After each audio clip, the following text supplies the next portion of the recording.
भारत, जहां बहुसंख्यक हिंदुओं के धर्मगुरु मांसाहार को गलत बताते हैं, बावजूद इसके 80% भारतीय मांसाहारी हैं। रेडिफ न्यूज़ की एक न्यूज़ पर नज़र डालें तो सिर्फ 20% भारतीय ही शाकाहारी हैं। जनसत्ता की साल 2017 की इस न्यूज़ पर नज़र डालें तो 2017 में विश्व में बीफ एक्सपोर्ट के मामले में भारत नंबर 3 पर था, लेकिन साल 2024 में द वायर के इस आर्टिकल के अनुसार भारत बीफ एक्सपोर्ट के मामले में नंबर 2 पर आ चुका है। वो दिन दूर नहीं जब हम इस मामले में नंबर 1 पर भी होंगे। BBC के इस आर्टिकल के अनुसार भारत का सबसे बड़ा बूचड़खाना अल कबीर, जो कि तेलंगाना में मेंढक जिले के रुद्रम गांव में स्थित है, लगभग 400 एकड़ में फैला हुआ है। मज़े की बात है कि इसका मालिक हिंदू है, सतीश सब्बरवाल। मीट एक्सपोर्ट करने वाली company Arabian export private limited के मालिक है Sunil Kapoor. MTR frozen food export private limited के मालिक हैं मदन एबट, जिनका बूचड़खाना पंजाब में है। अलनूर एक्सपोर्ट प्राइवेट लिमिटेड का बूचड़खाना उत्तर प्रदेश में है, जिसके मालिक हैं सुनील सूद, अजय सूद। इनके अतिरिक्त AOB export private limited, standard frozen food export private limited, Pune products exports, Ashwini agro exports, Maharashtra foods processing जैसी ढेरों ऐसी कंपनियां हैं जिनके मालिक हिंदू हैं। ये तो सिर्फ हिंदू मालिकों के नाम है, ना जाने कितने हिंदू वर्कर्स इन कंपनियों में काम करते हैं। ये तो हो गया व्यापार के दृष्टिकोण से हिंदुओं का जीव हत्याओं में लिप्त होना। अब अगर बात करें कि कितनी प्रतिशत हिंदू मांस खाते हैं, तो अगर इंडिया टुडे के एक आर्टिकल के इस चार्ट पर नज़र डालें तो इंडिया में जितने भी हिंदू पुरुष हैं उनमें से 52.5% हिंदू पुरुष मांस का सेवन करते हैं, और जितनी भी हिंदू महिलाएं हैं उनमें से 40.7% हिंदू महिलाएं मांस का सेवन करती हैं। तो फिर ये ढोंग ड्रामा क्यों? ऐसे हिंदू दूध के धुले नहीं हैं। मांस खाकर मुंह पोंछकर गर्व से कहो हम हिंदू हैं, ऐसा नारा लगाने वाले लोग हैं ये। सबसे पहले बात करते हैं हिंदुओं के प्राचीन कानून ग्रंथ मनुस्मृति की। मनुस्मृति के 5वें अध्याय का श्लोक 30, नाक्ता दुष्यंत दन्नाध्यान प्रतिनो हन्य हन्नपि दात्रैव श्रेष्ठा ह्याध्यास्य प्राणिनोत्तार एवच।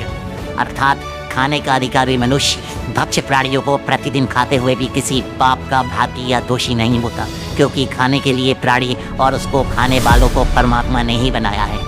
अध्याय 5 का ही श्लोक 32, कृत्वा स्वयं वाप्युत्पाद्य परोपकृतमेव वा देवानपि तुश्चार्यत्वा खादन मांसन न तुष्यति।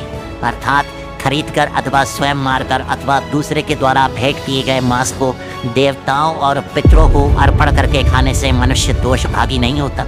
मतलब ये हुआ कि तुम लोग मांस खाओ, परंतु पहले हमें देवताओं और पितरों को अर्पण करो, फिर कोई पाप नहीं। अध्याय 5 के श्लोक 39 में तो यह तक लिखा है कि ब्रह्मा ने स्वयं ही पशुओं को यज्ञ के लिए बनाया है और यज्ञ सबके कल्याण के लिए है।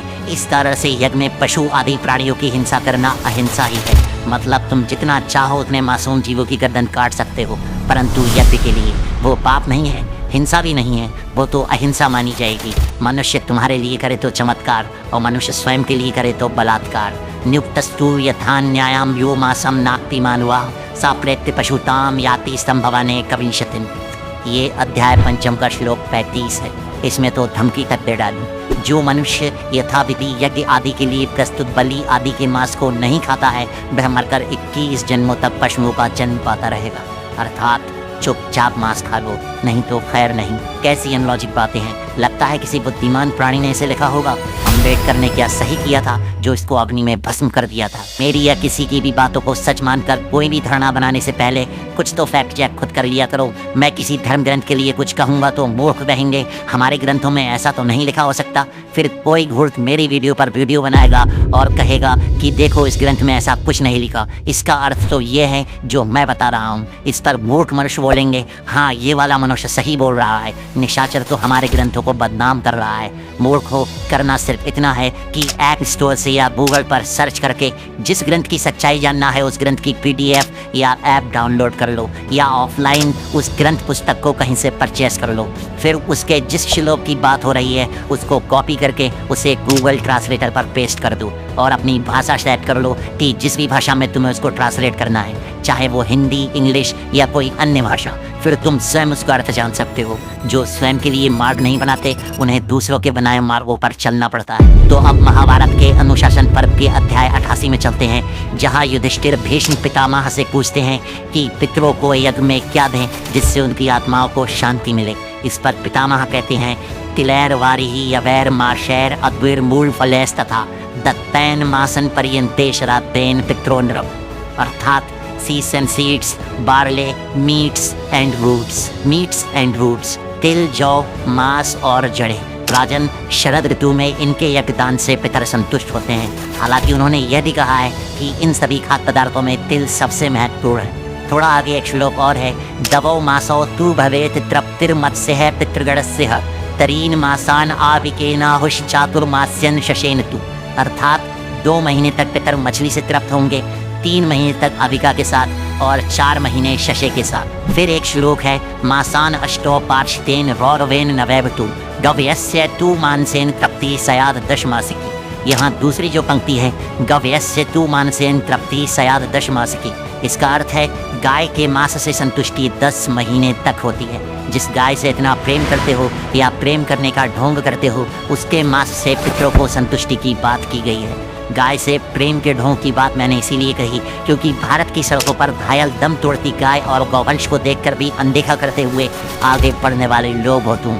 गौशालाएं खाली पड़ी हैं और गायों के पालन के नाम पर अधिकारी से लेकर कर्मचारी तक रुपयों को खा रहे हैं, परंतु किसी गौ प्रेमी को कोई फर्क नहीं पड़ता। यथा गव्यम तथा युक्तम पायसम सर्पशास्य है बाधुरी रसस्य मानसेन तृप्तिर द्वादश वार्षिकी, अर्थात गाय के दूध के साथ पैसा बद्रीनस के मांस से संतुष्टि 12 वर्ष पुरानी है।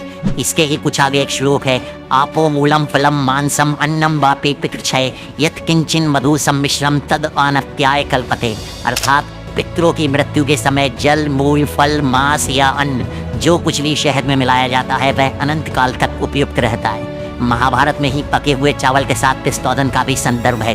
पिस्तौदन अर्थात कीमा किया हुआ मांस। दूध का दूध और मांस का मांस आपके सामने हो गया। मनुस्मृति और महाभारत के बाद अब बात करते हैं रामायण, ऋग्वेद और श्रीमद् भगवद गीता की। पहले रामायण को देखते हैं। रामायण की पूरी सत्यता केवल रामायण के अरण्य कांड के अध्याय 43 को देखने से पता चल जाएगी। माँ सीता मारीच को सुनहरे हिरण के रूप में देखकर श्री राम से क्या अनुरोध करती है। श्लोक 19, जीवन यदि ते व्यतीय घृणम मृग सप्तमः अजिरम नरशार्दूल रुचिरम तु भविष्यति। पुरुष सिंह, यदि कदाचित यह श्रेष्ठ मृग जीते जी पकड़ा ना जा सके तो इसका चमड़ा ही बहुत सुंदर होगा। अर्थात है सृष्टि के भगवान, यदि आप इस सृष्टि के एक तुच्छ जीव को जीवित नहीं पकड़ सकते तो तीर मारकर इसका शिकार करके इसके शरीर से चमड़ी उतार कर ले आना, वो भी अत्यंत सुंदर होगी। श्लोक 20, नीतस्यास्य सत्वस्य जाम्बून दम यत्वचि शश्वद्रश्याम विनीताया मिच्छाम्य हम उपासितुं। घास फूस की बनी हुई चटाई पर इस मरे हुए मृग का सुवर्ण में चमड़ा बिछाकर मैं इस पर आपके साथ बैठना चाहती हूँ। बाहर सीता मैया धन्य है। कुछ लोगों का तर्क यह भी है कि लक्ष्मण ने श्री राम को बोल दिया था कि वह राक्षस है, इसीलिए राम उसे मारने गए थे। उनका उत्तर यही श्लोक 38 में दिया गया है, यदि वायम यथा यन्माम भवेद वदसी लक्ष्मण मायशा राक्षस येति कर्तव्योस्य बधो मया।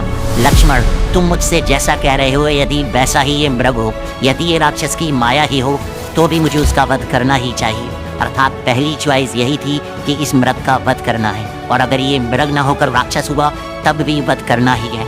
रामायण में यह भी है कि प्रवास के दौरान दंडकारण्य वन में राम, लक्ष्मण और सीता ने ऐसे भोजन का आनंद लिया जिसे मम संभुत धान कहा जाता है। मम संभुत धान अर्थात ऐसा भोजन जिसमें मांस और सब्जियों के साथ चावल को खाया जाता था। अयोध्या में राजा दशरथ के महल में वर्णित व्यंजनों में मटन, सुअर, चिकन और मोर के मांस में खट्टे फलों का रस मिलाया जाता था और लौंग, जीरा और मसूर की दाल भी डाली जाती थी। मेरी बात सिर्फ उन लोगों को बुरी लगेगी जो या तो धार्मिक मूर्ख होंगे या मांस खाते होंगे, और उन लोगों को सही लगेगी जो वाकई दूसरे के जीवन को हर धर्म, हर कर्म से बढ़कर समझते होंगे और समझते होंगे कि गलती किसी भी मनुष्य से हो सकती है, चाहे वो प्राचीन काल में ग्रंथ लिखने वाला कोई विद्वान ही क्यों ना हो। चारों वेदों में अगर ऋग्वेद की बात करें तो प्रथम मंडल की सूक्त 162 पूरी तरह रक्त, हिंसा और हत्या से भरी हुई है। आपसे अनुरोध करूंगा कि इसकी ट्रांसलेटेड बुक खरीदें या इंटरनेट से ट्रांसलेटेड PDF डाउनलोड करके पढ़ें, जिसमें घोड़े और बकरे की बलि देकर उसके मांस से भोजन तैयार करके देवताओं को भोग लगाने की घटना का वर्णन किया हुआ है। क्या सोच होगी इसको लिखने वाले की? क्या किसी भी एंगल से आपको लगता है कि इसको लिखने वाला थोड़ा सा भी ज्ञानी, थोड़ा सा भी शिक्षित होगा, या अंधविश्वासी और पाखंडी और मूर्ख होगा?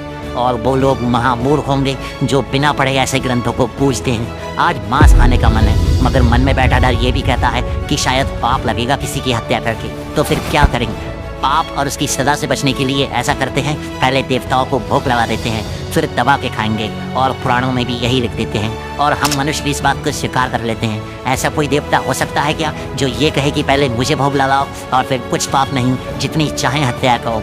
कुछ महान लोगों ने तो ऋग्वेद का पक्ष लेते हुए यह भी तर्क दिया कि सूक्त 162 में अश्व शब्द का प्रयोग घोड़े के लिए नहीं, अपितु सूर्य की किरणें, देव शक्ति और यज्ञ ऊर्जा के लिए किया गया है। परंतु कितना बचाव करोगे? यहाँ हर एक श्लोक चीख चीख कर यही कह रहा है कि घोड़े के मांस से भोजन बनाकर यज्ञ के द्वारा देवों को भोग लगाने की बात हो रही है। जब तक मानोगे नहीं गलती है, तब तक उस पर सिर्फ पर्दा ही डालोगे, सुधार नहीं कर सकते। ऐसे कई लोग हैं जो ग्रंथों का पक्ष लेते हुए इसके अनुवाद को बदल कर या तोड़ मरोड़ कर प्रस्तुत करते हैं। परंतु अगर सत्य जानना है तो इसे स्वयं पढ़ना पड़ेगा। वेदों की भाषा बहुत पुरानी होने के कारण इसका सटीक अर्थ तो संभव नहीं, परंतु इसमें उपस्थित श्लोकों की भावनाओं को समझा जा सकता है। इसी कारण से इसके अलग अलग अनुवादों के अलग अलग अर्थ देखने को मिलते हैं। अब बात करते हैं परम पूज्य श्रीमद् भगवत गीता की।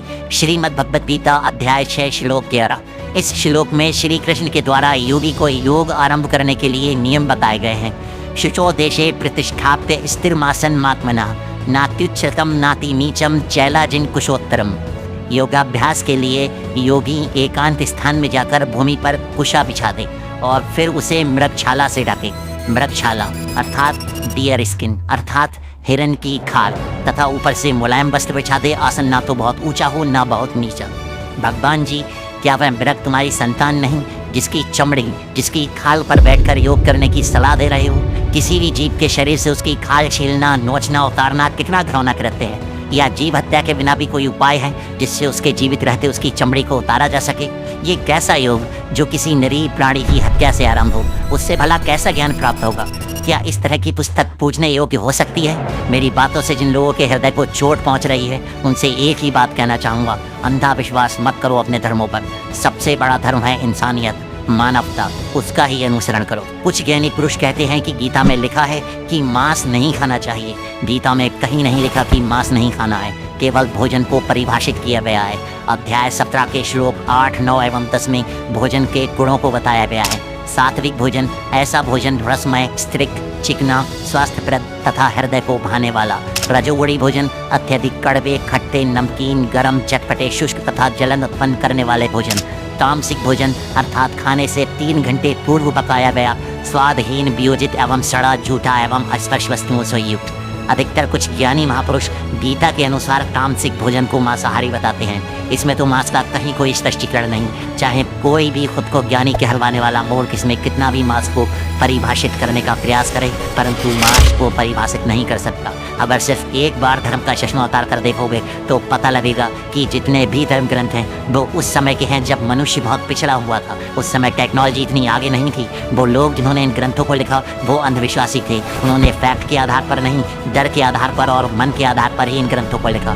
डर उस शक्ति से जो मृत्यु देती है, उसकी उपासना करो, उसके लिए यज्ञ करो, उसकी पूजा करो, उसकी इबादत करो। मन के आधार पर, क्योंकि मन तो मांस खाने का भी करता है, अप्सराओं, गुरु, स्त्रियों को भोगने का भी करता है, मगर स्त्रियां जानवरों की तरह लावारिस तो नहीं। कोई ना कोई तो उनका भाई, पिता अथवा परिजन होता ही है। तो उनके लिए क्या करें? चलो ऐसा लिखते हैं, हमें स्वर्ग में वो मिलेंगी। मन का बहलाना ही क्या। अगर स्त्री हमारे परिवारों से नहीं होती तो मनुष्य उनसे भी ऐसा ही बर्ताव करते जैसे जानवरों के साथ करते हैं, बंदी बनाकर भोग विलास की चीज़ बनाकर रखते। और अभी भी कोई बेचारी अबला कहीं फंस जाती है तो ये भेड़िया मनुष्य से छोड़ता है क्या? हरामखोरों ने आहार भी सिर्फ उसी जानवर को बताया जो मासूम होता है, जो अपना बचाव नहीं कर सकता, किसी को कोई नुकसान नहीं पहुंचाता। कुर्बानियाँ बलि दिलवाना थी तो शेर की दिलवाते, मगर ये जानते थे अगर ऐसा करेंगे तो वो बलि उल्टा इनकी ही ले लेगा।